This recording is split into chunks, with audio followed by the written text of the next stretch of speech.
All right, guys, we have got our in-depth review here for the Las Vegas Raiders, our 2025 version.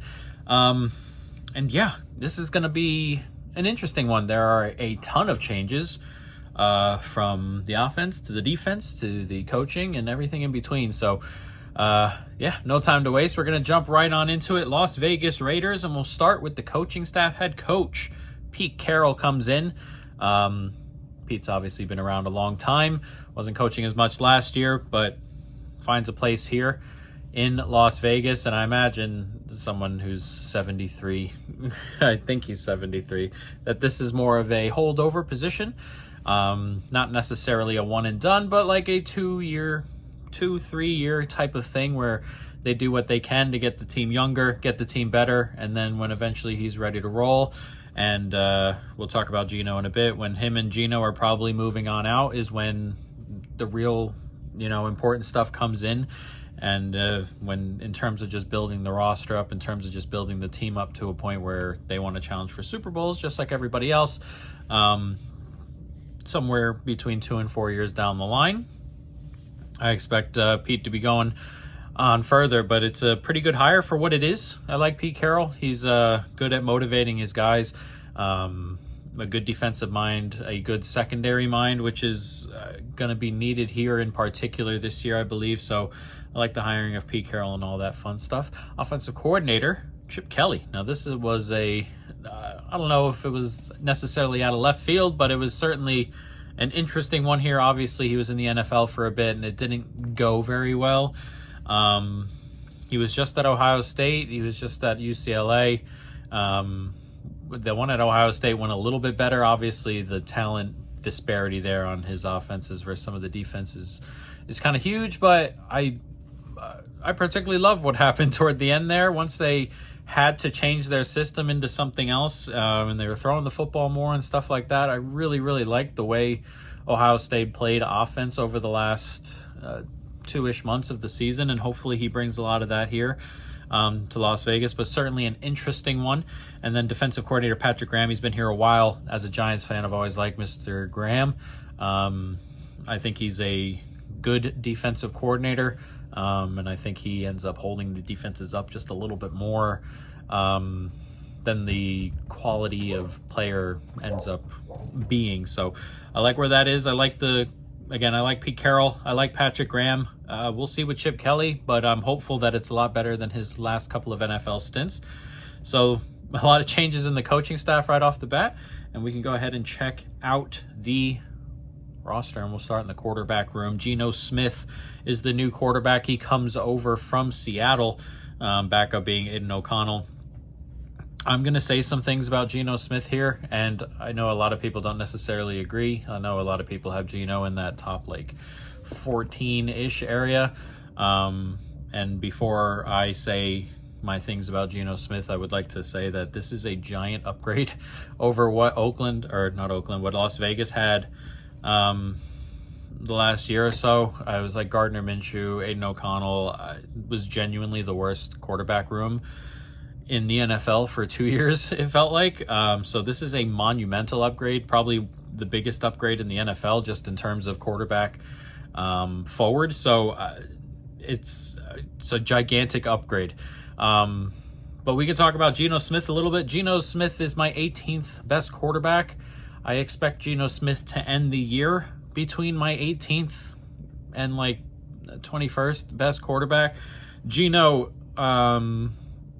is pretty constantly in this area, just on regular stuff, man. EPA, anything like that. He's an interesting quarterback. A lot of his in between the 20 stuff is good. His tape is good. When you watch it, he can make a variety of good throws. He can make a variety of tight window throws. Good balls down the sideline. The tape is pretty good. He's not super mobile. And it's just an interesting fella. His red zone stuff is not good, which is obviously pretty important.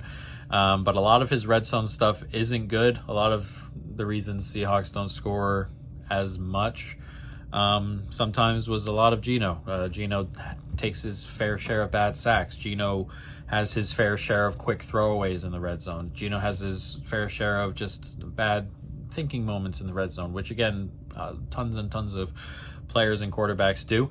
But it prevents him, for me, from jumping into the top 15 because, again, the tape is really good.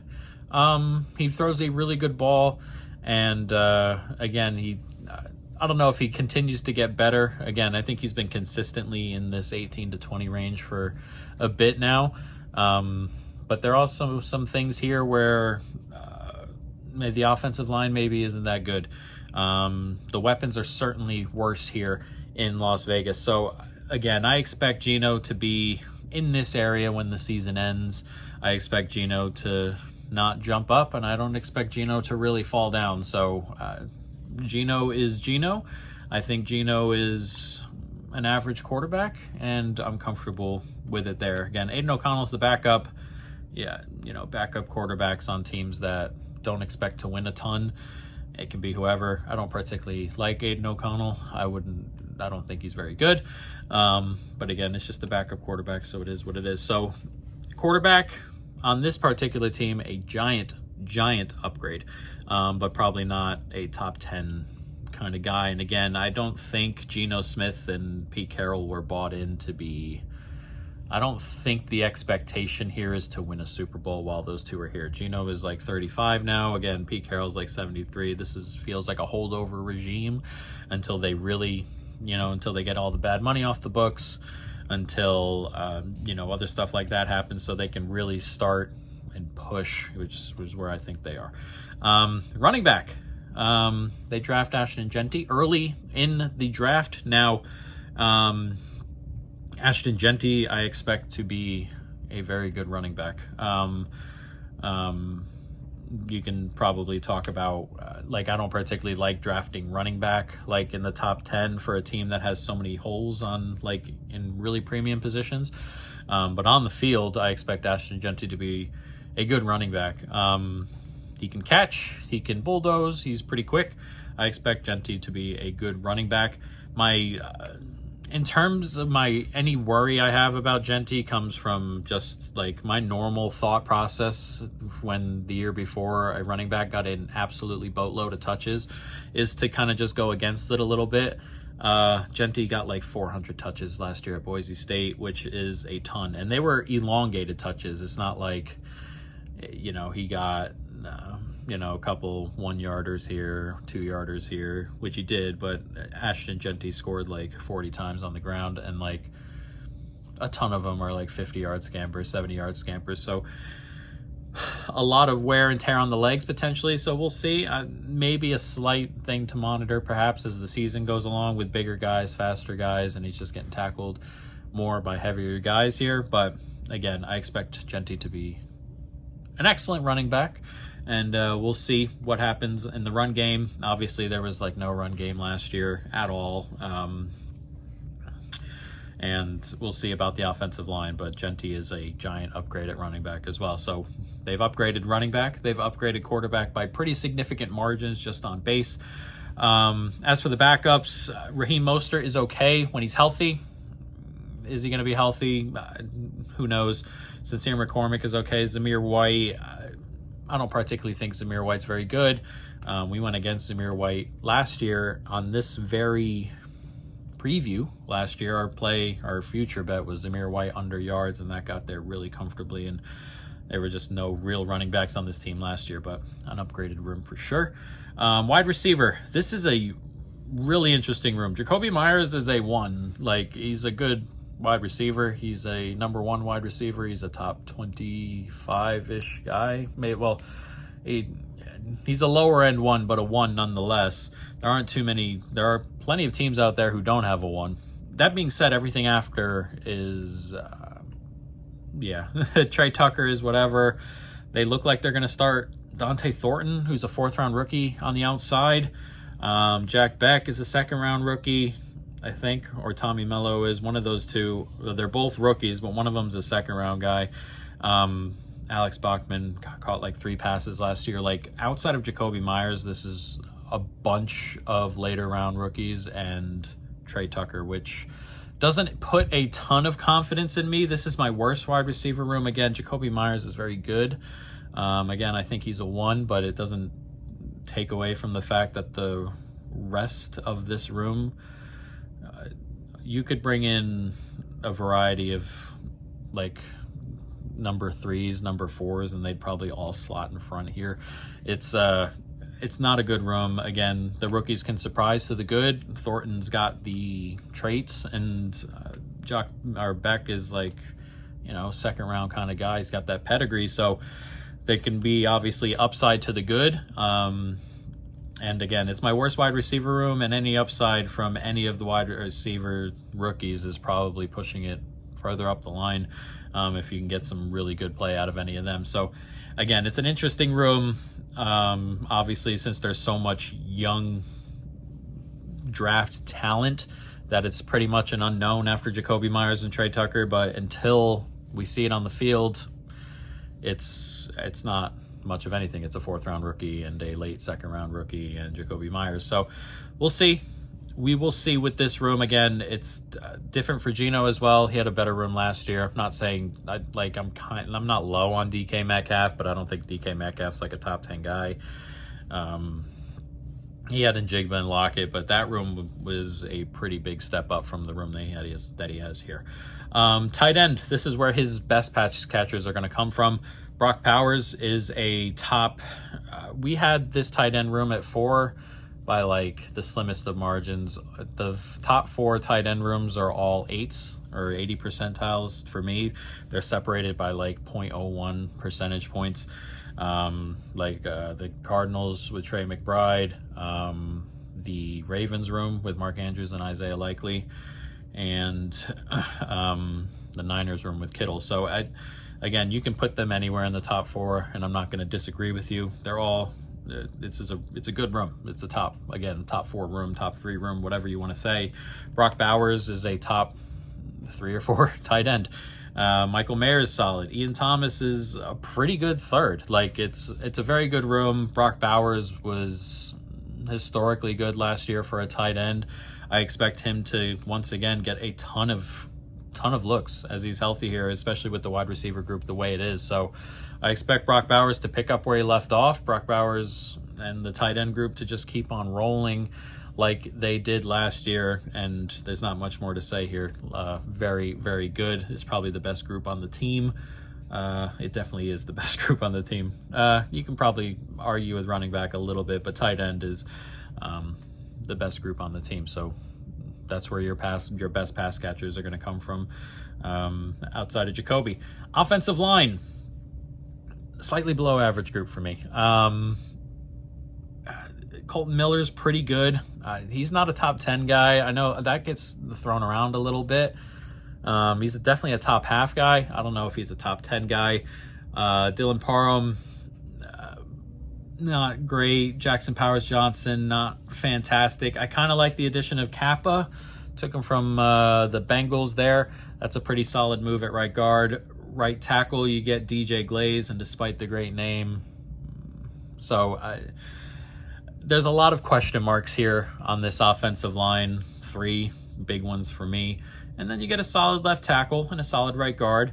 And so it stays below average. If you can get some good play out of Jackson Powers and he makes a step, and you get some decent play out of right tackle, my worry here with the offensive line is, one, that it's not fantastic already. Again, slightly below average for me.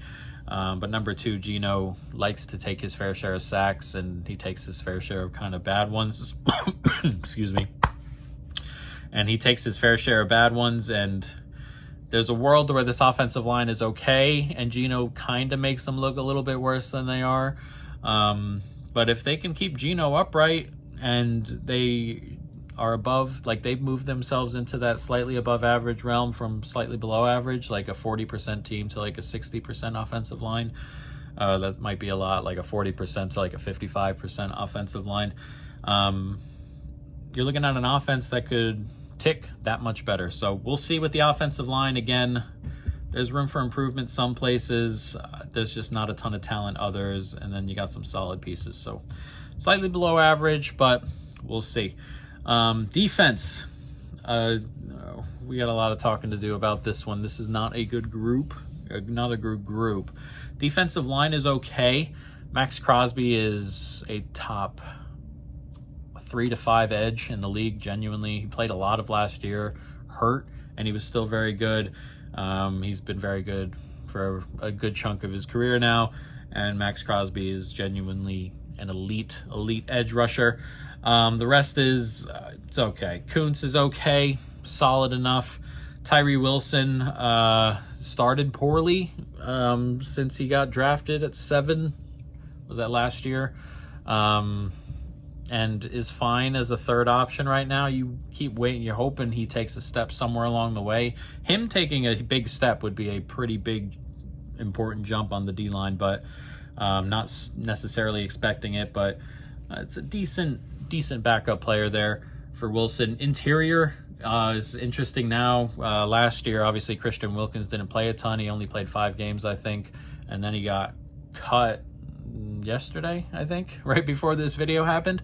So all that money that they spent, I imagine that there's a whole thing going to go on with that, I imagine. But you get out of that contract theoretically. Didn't play particularly well.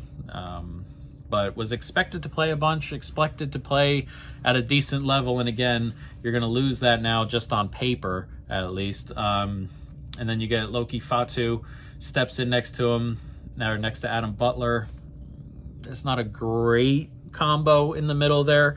Nothing awful, but not a great combo.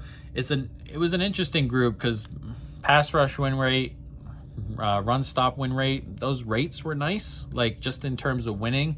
They had trouble really turning pressures into sacks, and they had trouble like turning wins on the defensive line as a group into stops, which my thought process ends up being either those rates stay the same and they probably get a little bit better, or the rates were the fluke. So we'll see which one it was. Either the rate was the fluke or the finishing was the fluke. And it'll go one way or the other. So we'll see with the defensive line. Again, it's about an average defensive line, maybe slightly below, with just a genuinely elite player with Max Crosby. Linebacker, interesting group. They overhauled it pretty much. They bring in Elaine Roberts from Pittsburgh, Jermaine Pratt from the Bengals. Devin White comes in as well. I'm not super high on Devin White, but it's a good run stop, like which the team will need, especially losing Christian Wilkins. You're hoping that you can stop the run here, and you got 2 linebackers who can genuinely do that. In terms of pass coverage, these guys can't really do that. You're not going to get a ton out of Roberts there. You're definitely not going to get a ton out of Pratt there. And I do have a bit of a worry with Pratt that like he's coming off a really bad defense, and he's the main guy in the middle in what was a really, really bad defense. So we'll see with Pratt. His numbers may be a bit fake for a player whose numbers aren't that good in general, which is the worry. But again, you get some nice run stop here. Coverage will be the biggest issue here, and coverage will be the biggest issue on the team in general. We can move into the secondary, which I think is the worst in the NFL, to be perfectly honest. It looks like Dorian Porter, the 3rd round rookie, is going to start, which is interesting. Corner is an interesting spot because corners have been getting better at coming into the NFL and like stepping in immediately, but that's more like early round stuff. 3rd round is kind of iffy, and you expect them to rotate in and out. But you got Darnay Holmes, who wasn't particularly great last year. Jeremy Chin comes in, who's not been great for most of his career at safety. Eric Stokes just wasn't good. Like, it's just a lot of not good here.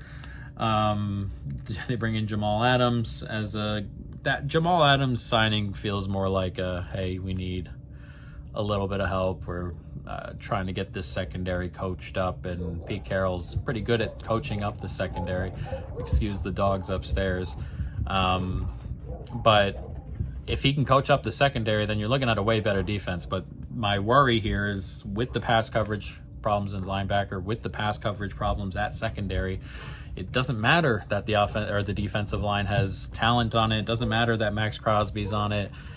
They're just going to throw quick, and the D-line's not going to be a part of anything, and they're just going to give up tons and tons of points to quarterbacks who can throw the football. So it's a bit of a worry. It is a bit of a worry here. That's the biggest worry, and I'm not particularly sure that there's a ton of hope in the coverage department, and that's just kind of where I stand. Again, Pete Carroll's specialty is kind of coaching that up, and if he can, again, coach it up, really, we're looking at a step in the right direction for the defense. If he can't, and it is the worst secondary in the league, like it is on paper, you're looking at a defense that, like, if you're going against Cincinnati, I don't know if you play like a Cincinnati at any point, you're going to play Washington, teams like that are just going to score points. So we'll see going forward, but yeah, don't love the defense. Defensive line has some nice things. The rest of the defense, not for me. But yeah, that's the roster. A lot of change here for the Raiders. Let's jump into the schedule. An interesting one. It's a pretty tough one for a team that finished last in the division. Your division now is genuinely good. You got Denver, who are hoping to step past just making the playoffs. Same with the Chargers, and then you got Patrick Mahomes, Andy Reid, and the Chiefs. So it's a really tough division, and there are some tough games here. Your first two at New England, home to the Chargers. While that's not super, it's not super easy, I personally think they're winnable. At Washington will be tough. Chicago at home, at Indianapolis, Tennessee at home. Again, their first 5 games here, there are some winnable ties in there, winnable games in there. And then at Kansas City right before the bye. Then you come out of the bye. Jacksonville at home is winnable. At Denver, Dallas at home, Cleveland at home, all winnable. At the Chargers, Denver at home, at Philadelphia, at Houston. That's a really tough stretch you get right at the end here. At the Chargers, home to Denver, at Philadelphia, at Houston. Then you're home to the Giants, and then home to the Chiefs to end it here. So it's an interesting schedule. Again, it's a little bit tougher than than you would expect for a fourth place team, and that's because the division's difficult. But there are winnable games on here. You know, as we said, Jacksonville at home, Tennessee at home, Chicago at home, depending on what happens there. I think the New England game is winnable. Week 1, they're 3-point dogs for now. Giants game at home, week 17 is winnable. Cleveland at home, Dallas at home. So there are winnable games here. Again, my worry would be with the secondary. Like, Dallas is a winnable game, but Dallas, if Dallas is fully healthy on offense, then you probably don't have anything that's stopping them from just throwing it to CD and Pickens 45 times. It's an interesting group. So while there is some upside here, I don't want any playoff stuff. I thought about playoff stuff at 3-1. Probably not the number I want. I probably would need closer to 6-1 to have a go there, because the AFC outside the top 3 or 4 is kind of soft, to my opinion, or not soft, but you can catch them. If you have a really good year, I think they're catchable, but I would need a better number there. I thought about that was plus 260 to split 1-1 with the Chiefs. I think if the Chiefs game was at home instead of away before the bye, I probably would have had a go at that. The Raiders always play the Chiefs well. It's just something they do. But again, the away game being first is not exactly where I wanted that to be. But we did come up with something. Raiders over 359.5 points scored over the season. That is minus 110. That is a $1.81 bet for our $1 to $1 million challenge. Yeah, last year they scored 305 with genuinely the worst quarterback room in the league. No running back room, no wide receivers. We're talking about a 55-point jump over 17 games here, I think is doable. I think they really upgraded at quarterback, as I said, really upgraded at running back. And I think it's very much doable. Again, if they can just keep it respectable in the division games, in that Philadelphia and Houston game, then I think they can get there. It's 21.14 points a game, or 21.15 gets you over the top here. Again, I think is doable. Like, I think they can go to Washington and score 24. Like, I think they can score more than 21 on Chicago, Tennessee at home. Jacksonville is a good one. Dallas is a good one. Cleveland's a good one. The Giants at home is a good one late in the season. I think there are plenty of spots here where they can get, to 25 to 28 and get over this number here. So that's our play. And that is our preview of the Las Vegas Raiders. And we'll see how their season goes. Very interesting team.